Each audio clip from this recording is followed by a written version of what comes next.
আজি আমাৰ আক্ৰমণ আমি নষ্ট কৰিছিলে আমাৰ সৈনিকসকলে আৰু আজি দেশ মাতৃৰ প্ৰতি এটা ভক্তিভাৱ এটা শ্লোগানেৰে আমি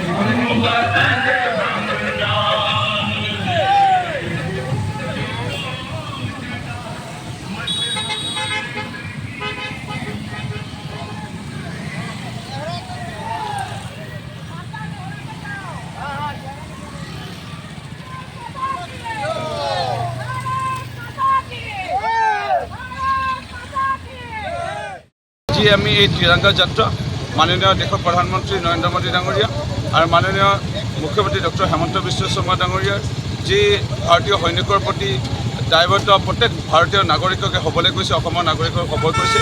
সেয়েহে আমি এই ত্ৰিৰংগা যাত্ৰাৰ যোগেদি মৰিয়নি সমষ্টিসমূহ ৰাইজে আমি আমাৰ সৈনিকসকলক ক'ব বিচাৰিছোঁ, আমি তেওঁলোকৰ লগত আছোঁ, আমি ব্লাড দিবৰ কাৰণেও সাজু, আমি গোটেই ব্লাডৰ লিষ্ট বনাইছোঁ। যেতিয়া প্ৰয়োজন হয়, যদি সৈনিক হিচাপে আমি যাব লাগে তেওঁলোকৰ লগত থিয় দিম।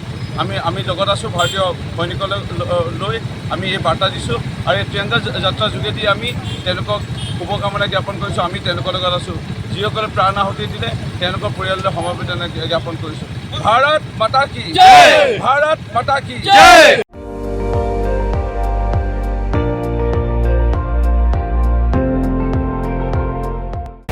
আপুনি চাই আছে ND24, সৰ্বশ্ৰেষ্ঠ নহয় সৰ্বোত্তমৰ দৌৰ।